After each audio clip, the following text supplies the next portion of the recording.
Hi, everyone. Thank you for joining us today. My name is Asli. I'm the founder at Operations Mavenue, and I will be your presenter today. And we will be discussing the Business Systems 101, why, what, and how to build them. So the topics we will discuss are, first, we will identify what are systems and SOPs, then why do they matter, and what systems should you build in your business, when is the right time to start, how to build them in your business, and at the end, I will show you some real life examples. So let's get started. What are these systems and SOPs? What are these mysterious things? So a system is basically a structured way of doing things in your business to get consistent results. I want you to think of this as a recipe in your business for how tasks are done. And your systems helps you run the business smoothly. And we actually have our systems in our business. We have the recipe. We are just not aware of it. So I'll give you an example. Let's say you're posting on social media for your business. You're creating some visuals, posting some captions. You probably have a way, some methods to come up with the ideas of what to post, right? Then you create the visual, you maybe utilize some templates for it, or you may have some samples from your previous posts that you utilize, and you think about when to post it, and how often you post it, and how you track the success of the post. You all have these in your mind. So this is actually your system. But once you get all of those systems out of your mind onto the paper, they become your SOP. So an SOP, which stands for Standard Operating Procedure, is a written document that explains how to complete a task correctly every time. I will give you some examples. If you have a workflow in your business, a step-by-step workflow for a certain task, that's an SOP for you. If you have a checklist, protocol, policy, procedures, guidelines, whatever you call it, each one of these are a type of SOP for you. It's a written way of doing things, basically. Very simple. And it allows you and your team to have less guesswork in the business, have fewer mistakes, and they also save time for you. And in this webinar, I'm going to use the systems and SOP interchangeably. So why do they matter? Why are they so important? I'll give you some reasons. First, they make your business organized. Very simple. And if you have an organized business, it reduces your stress and it reduces decision fatigue for you, because you don't have to figure things out from scratch every time, right? You built your systems, you documented them. Now you have your SOPs. You just run those SOPs whenever you are doing those certain tasks. So you and your team know exactly what to do because they have your SOPs to refer to. And they save you time, especially when working with a team. Why? Because no more explaining the same thing over and over. You've already explained once, you even documented it. Now you refer your team to look at those SOPs. So tasks get done faster and with fewer mistakes because everything is documented. They just follow the process. And the systems and SOPs, they help you stay consistent. You want to give your customers consistent service and consistent service quality. When you have your systems built and documented, regardless of whoever is running the system, whether it's you or your team member, your new hire, doesn't matter. The end result will be the same because they are following the same process, right? So no more random ways of doing things. Your brand feels professional on your customers' eyes. And they make it easier to delegate. If you want to hire help, if you want to delegate certain aspects of your operations, you need to have clear systems, which includes clear instructions. If you have that, then your training period for your new hire will be easier. But if you don't have your systems documented, you have two problems to handle. Number one, your training probably depends on verbal instructions, and we know the problem with them. They get forgotten very easily. Or you repeat the same verbal instructions every time you hire a new person, which creates an overwhelm for you. But if you have your systems documented, the next time you hire a new team member, you will just refer them to read and study your systems. You've already documented them. They're already there. You don't need to give the same verbal instructions every single time. The last one is they prepare your business for growth. We know that a messy, unorganized business cannot grow efficiently, right? Because if you have a small, unorganized business, when it grows, the mess will be multiplied, which means you will now have a bigger mess to handle. But if you organize your business when it's small and you continue keeping it organized as it grows, at the end, you will have a beautiful business that runs like a clockwork. That means you can take on more clients and hire more people without getting overwhelmed. I want you to think of it this way. A business without systems is like cooking without a recipe. It's chaotic, it's inconsistent, it's frustrating because everyone is winging it. But a business with systems runs smoothly like a well-oiled machine, as we say. So you may ask, okay, Asli, I got it, it's important, but what systems should you build? I want you to start building systems for the things that you do most often, because the more you repeat a task, the more you need a system for it. If you're doing something once a year and it takes you only 1 hour, no need to systemize it right now. You have bigger job to handle. You have bigger problems. So I'll give you some examples. What areas to systemize, what systems to build. One example is your customer journey process and customer communications. What is customer journey? It starts with the first touch point with the customer until the very last touch point. Let's say you have a service business, right? And you get your customers online, let's say through your website. What's the system that we can build for this? Let's think about it. So the first step, the customer comes to the website or your landing page. They say they submit an inquiry form for your services. Then you get the inquiry form. What's the next thing you do? Maybe you send them an email saying, thank you for submitting the form. Let's get on a call. Maybe you offer them a free consultation call. The next step, you do the call with them. After the call, you maybe send them an email, post-call email. Maybe then you create a proposal and send the proposal over to them. They sign the proposal, then you send them an invoice. They pay the invoice, then you start the project. After the project is done, then you offboard them. And then at the end, you ask for their feedback, right? So you see, it's a very high level. We just mapped out the entire customer journey for you, from the very first touch point until the very end, step by step. The next thing you will do is creating systems for each step in this journey, in the system. So we said you make a step number 2 was getting on a call with them, right? For your consultation call. You create an agenda for the call. Or maybe you create a pre-call checklist, post-call checklist. Maybe you have a set of questions that you ask each and every single discovery call with your clients or with your leads.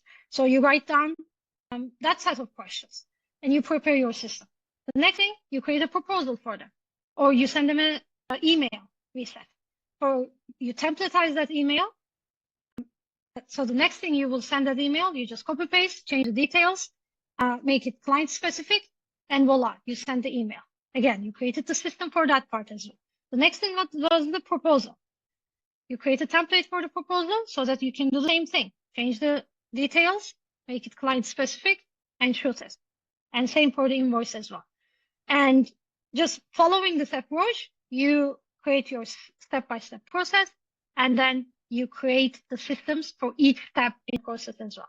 The idea is to create a smooth and professional experience for every customer. Another example, hiring and training.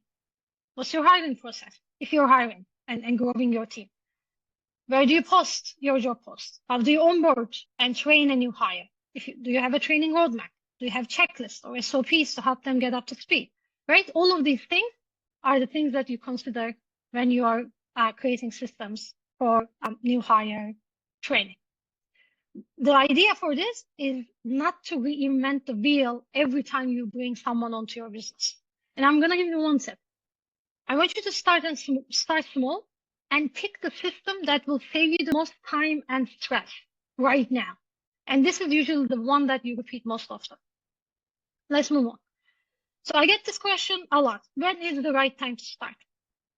And you might expect me to say, oh, the best time to start is now, or the best time to start was yesterday. I'm not going to say that. The best time to start when it comes to building systems is when you have a viable business. What is a viable business? It's a business that makes money. So if you need sales now, you need to focus on selling first. And systems come after you have paying clients or paying customers. So first, we need to make sure we have a product or service that people want. We have customers who are willing to pay for it, and we have a way to generate consistent sales. And once you're bringing in sales and you reach break even, then you start systemizing to free up your time and grow your business.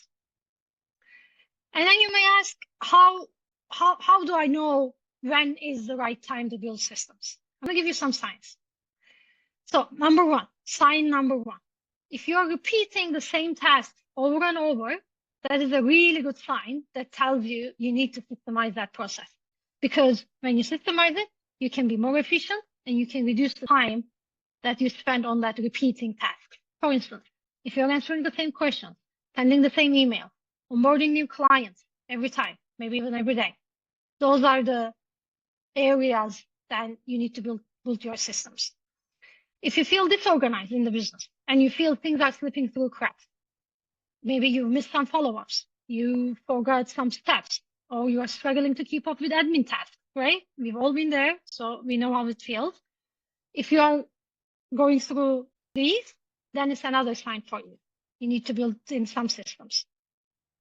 Another sign is if you're busy working in the business rather than on it. What's the difference? Working in the business is doing tactical work, which is your day-to-day operation. But working on the business is strategic work. For instance, thinking about how you grow the business and maybe setting long-term goals for it.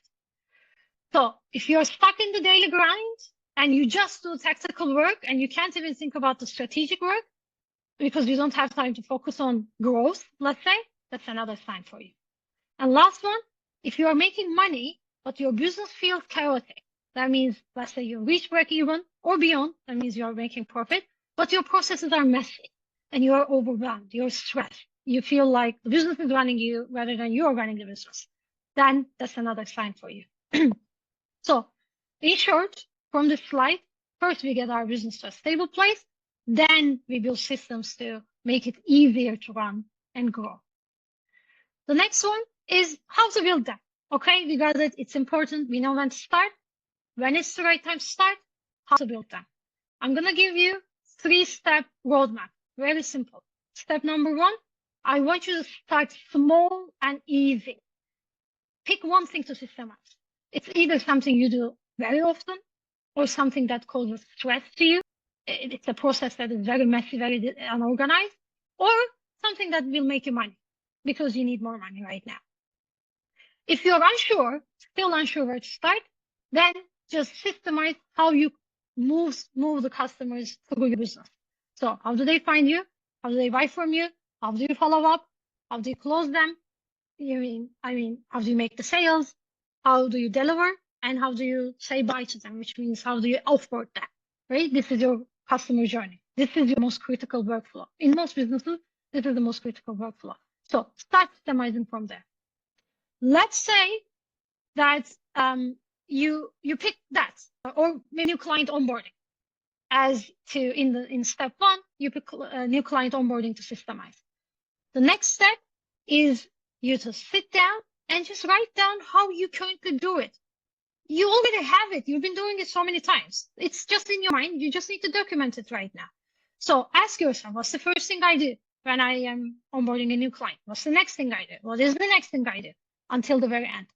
If you don't have time for this, let's say you are super busy, you cannot sit down and think. That's okay. Next time you are onboarding a new client, then just document as you go. Write down the steps that you are taking. Let's say you finished it. You picked either approach, you finished the entire new client onboarding. The next step is testing it, tweaking it, optimizing it, improving it. I want you to try it for a few days or weeks, the new system that you built, the SOP, and adjust as needed. Maybe you've forgotten a step in between step 2 and step 3. Maybe you wrote something wrong. If something feels clunky, you adjust it. And you just rinse and repeat. for each and every single step. That's it. And I'll give you some more tips to make it even easier for you. The first one is my recommendation, actually. There is a book called The Email Revisited by Michael E. Gerber. It's all about, it's a very easy, short and simple book. If you're unfamiliar with building systems in the business, I highly recommend you read that book. Another tip is blocking off time to do it. So building systems in your business is a strategic work, which means there is no one that is making us accountable unless you are making yourself accountable for it. It's not tactical work. Tactical work is usually the urgent work. It's client facing. Someone is waiting for us to answer that bloody email. So we need to get to it, right? So the tactical work always keeps us busy. But since this is the strategic work, you need to allocate time for it. Otherwise, you will never get to this. When I am working on building my systems, I block off my entire day. No client meetings, no calls, no team meetings, nothing. From morning to evening, I focus on building or tweaking my systems. The next step is don't use a fancy language. Please keep it simple, easy to follow, very practical. Our goal is to make the SOPs very practical. If your team member, your VA, your EA, or even your friend can follow your systems easily, then it's a good system. If they are confused and they need to reread it and reread it again, then you need to tweak it until it's clear. I want you to keep in mind, a good system makes your life easier, makes your team's life easier as well, not harder. Sometimes, so this is all we do, by the way, in my business. We build businesses, SOPs and systems, and we develop their operations manual. And sometimes I get a client and they tell me, oh, Asli, I have some SOPs. And I check their SOPs. It's a fancy schmancy language. And I was a corporate lawyer. So it's even harder harder than a legal language. And I tell them, you're not a Shakespeare. Don't write your SOPs like this. You want your team members to read it, understand it, and run with it right away. So keep it simple. The next step is you can ask your team members to build your systems and document their own processes. Why? They're already running some systems for you. They're already completing some tasks in your business. Let's say you have a VA who is posting on social media for you. You can just tell him or her or them, the next time you do it, just document what you do. So they will document the first step, which is coming up with the idea. Maybe they check answerthepublic.com or they check your latest SEO report. They come up with the idea. The next thing, they will create the visual. Maybe they use some templates on Canva. Maybe they have some samples or maybe your brand kit, right? So they already have the systems in their mind. You just want them to document it for you. Next thing is real life examples. And for this, I'm going to go to Notion and I'll show you some real life examples. Where are we going so far? I've seen some chats. 1 second. It was just a couple of comments that I made, sir. Okay, sure. Okay, let's go back. I think everybody must realize this stuff is so important, and actually you're simplifying it a lot. And and I think the key thing here is to emphasize the importance of this. But show us a couple of examples. I'm curious to see some. Sure. So I don't want you to get overwhelmed. This is an operations manual. But I'm showing you this because SOPs are part of our company's operations manuals. And I'll show you what I mean with SOPs. I'll show you the inside of it as well. Just to give you an intro about this, YOLO Dream Adventure Travel was one of our past clients. And when she came to us, she said, I'm growing my company. I'm getting more and more clients. I'm a travel agency based in the US. And I am at the point right now, I need to hire some people to do the work for you, to do the work for me. But I don't have any systems, SOPs, nothing documented, so I cannot grow. Because whenever I hire someone, I need to give them verbal instructions and it gets messy, it's unorganized, they forget it, and we mess it up with the client. So we create her systems, and as part of her operations manual, as you can see, we have SOPs up here. Last thing I'm going to show you here is this is from my own operations manual from my company. I have SOPs up for every team that I have in the company. So this is the BPC SOPs hub that I have. BPC stands for Business Process Consultant. And every time I get a new BPC, I share this BPC SOPs up with them. They read the SOPs here, watch the videos I have here. They have a training roadmap here as well. And I onboard them and make them up and running in less than 2 weeks. Why do I say this? Because I just did it. Today was one of my BPC's first day with a real client, and I hired her in less than 10 days ago. So I'll show you something even more specific. Remember, we talk about workflows, step-by-step things. This is an example workflow. Step 1, and look how easy and practical this is. It's not a Shakespeare type of language. Step 1, duplicate this. Step 2, change it. And how do you do it? I even have a video here. They watch it, they do it, and move on with the next steps. If there's an email, there must be an email somewhere here. Again, step 14 is sending an email. You don't need to write it an email from scratch. Don't even wing it. Don't even think about it. We have a template here. We've done this 100 times. Copy paste the email, change the client name, shoot the email. That's all about it. There's a call here. We have a call agenda, right? So everything is simplified. You're maximizing or making the most out of your team members. The last thing I will show here, as you can see, they have SOP here. They have all the email templates for the regular emails they are supposed to send. They have some call recordings of me doing the work so that they can watch and learn how to do it.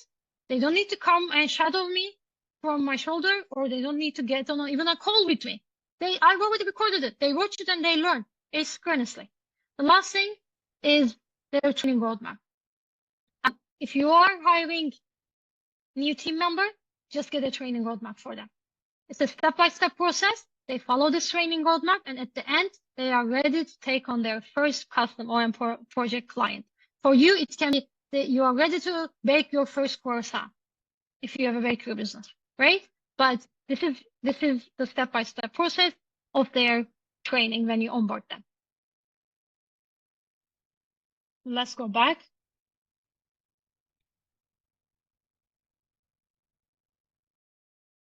Last thing I will tell you is, I want you to ask this question yourself. If you had to step away for a week from your business, would it still run smoothly? If not, you need better systems.